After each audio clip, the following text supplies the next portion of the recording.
Assalamu alaikum wa rahmatullahi ta'ala wa barakatuh. Yan uwa barkamu da sake kasancewa da mu a cikin wannan sabon shiri namu. A wannan bidiyo din insha Allah za mu bayani akan maganin ciwon sanyi na shafawa. A bidiyon mu da ya gabata in ba ku manta ba mun kawo haɗi wanda muka ce za a yi amfani da shi na sha ne wanda zai taimaka gurin kashe wato ƙwayoyin cutar na ciki kenan, musamman ga waɗanda suke fama da ainihin ƙuraje da kuma ƙaiƙayin gaba. Muka ba su haɗin wanda za su yi amfani da shi na ainihin sha kenan. So insha Allah za mu bada kuma ainihin na shafawa wanda za a yi amfani da shi domin ya taimaka wurin kashe ƙurajen ainihin gaba ɗaya. Sai dai kafin mu shiga cikin shirin, idan yau ka fara ziyartar mu a wannan channel namu barka da Allah ka daure kai subscribing na wannan channel tamu, sannan kai sharing wannan bidiyo da sauran yan uwa domin su ma su gani su amfana. Sannan idan kana buƙatar magani wanda muka haɗa za ka iya tuntuɓar mu a lambar wayan da muka sa insha Allah a duk inda kake magani zai zo zuwa gare ka cikin sauki. So kamar yadda ne bayani ya ce insha Allah a bidiyon mu da ya gabata za mu kawo wato haɗi da za a iya amfani da shi gurin haɗa wato mai na shafawa na ainihin ƙurajen gaba da kuma ainihin wato ƙaiƙayin gaba.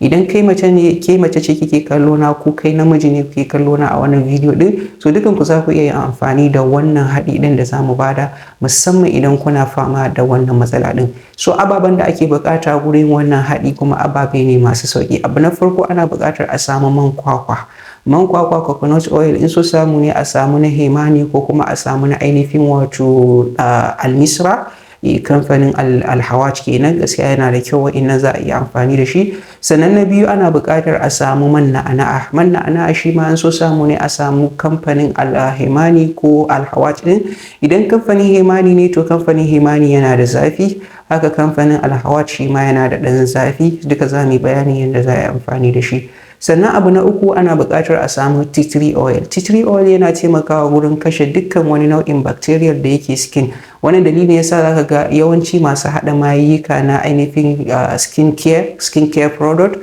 zaka ga suna amfani da tea tree oil domin yana taimakawa wurin kashe duk wani nau'in bacteria da yake fitowa a ainihin fata. So saboda haka za a iya samun wato tea tree oil. Sai abu na uku shine neem oil. Neem oil wato man dalbejiya kenan, shi ma yana taimakawa wurin kashe dukkan wani nau'in bacteria da ya shafi fata, fungal da sauransu. So yana da kyau zaka ga shi ma masu skin care products zaka ga suna amfani da shi a gurin haɗa mayuka ko sabulu ko wani abu makamancin haka. So yana taimakawa gurin gyara fata, yana kashe dukkan wani nau'in fungal da bacteria na fata da dai sauransu. Saboda haka shi ma a same shi wato man neem oil kenan.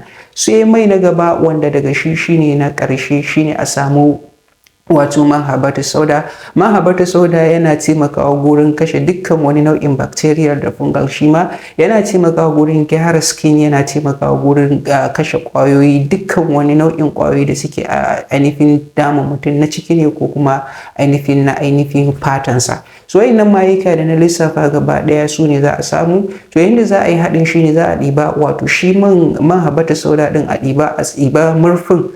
Idan aka ɗiba murfin kamar murfi biyu, sannan shi man kwakwa shi ma a ɗiba murfi biyu, sai man neem oil a ɗiba rabi, saboda man neem oil ɗin yana da ƙarfi kuma yana ɗan tashi, musamman idan ka ce da na gida za ka yi amfani. So amma in za ka yi amfani da irin nasu alhawaj ko kamfanin hemani za ka ga shi ba shi da wannan ƙarfi ɗin da zai dinga tashi har ya dame ka ko in ka shiga cikin mutane a ainihin ji warinsa. So a shi a sa rabin cokali, a sa rabin murfin ko kuma rabin cokali. Sai wato man tea tree oil shi ma a sa murfi biyu.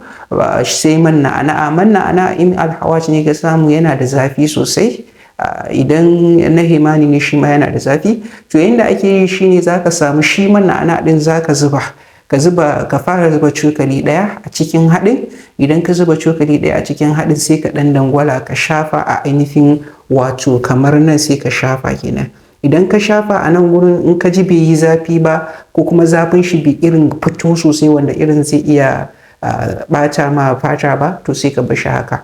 So idan ka bar shi haka sai kai mixing wa'innan mayukan gaba ɗaya. Idan kai mixing wa'innan mayukan, yanda ake amfani shi ne duk lokacin da kai wanka ko kai tsarki yana da kyau a dinga goge gaban da tawul mai kyau. Idan aka goge tawul mai kyau sai a ainihin shafa a gaban. Haka idan mace ce ita ma yanda muka ba da wannan haɗin hakan za ta yi wannan haɗin. sannan ita ma ta dan fara dangwala ta shafa a nan. Idan ta ji bai mata zafi ba, zafin ba wani can bane sosai ta yadda ko ta sa a gabanta ba zai iya cutar da ita ba, to ita ma haka za ta yi.